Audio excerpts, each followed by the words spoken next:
Brian Kilmeade is a host at Fox and Friends, author of the fantastic book, Andrew Jackson and the Miracle of New Orleans, and he joins us tonight. So, Brian, I mean, the one thing I learned from watching the coverage is most reporters live in neighborhoods without a single person who doesn't go to SoulCycle at least 4 times a week. They've never seen a fat person. They think Trump is obese. Well, listen, he had a doctor, a real admiral, come out who impressed the Bush family and the Obama family and their respective staffs and didn't know Donald Trump at all before he ran for president and won the White House. He came out and said, here's a thorough exam. I mean, the same media corps that missed FDR's wheelchair and Woodrow Wilson's stroke and the back problems of JFK finally got a full exam and a 55-minute presser to follow where every question was answered, and they zero in on his height, which would reveal too much weight.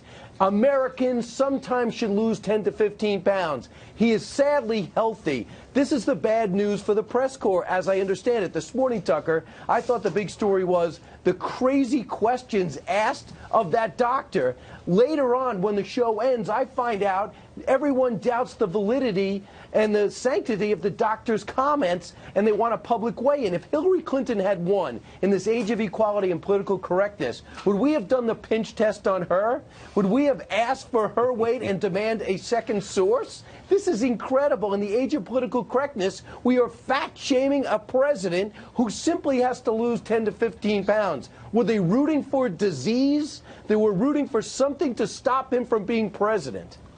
It just tells you everything about their world, where being 10 pounds overweight really is a sin, though. I mean, I actually think a lot of reporters are upset by this. The idea that, you know, a 71-year-old man might be mildly overweight, I mean, that's like worse than a war crime to them. I mean it. I'll take it up a notch.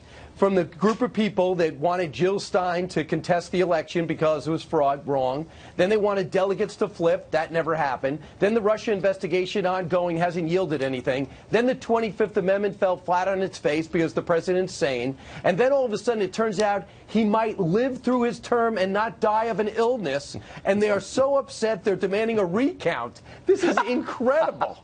I mean, you can't have it every single way. I've never seen people so disappointed that he wasn't riddled with disease.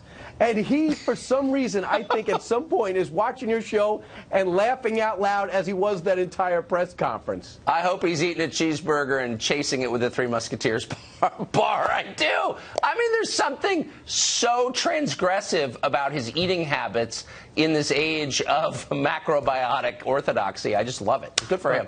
Brian Kilmeade, it is great to see you. I don't know if you read the New York Times, but page 8 had the tax plan, the economic values, and the unemployment numbers, all good news. They might want to focus on that, not his weight, but I don't want to tell anyone what to focus on. That's what people might care about. That's the spirit. Thank you, Brian. Great to see you. See?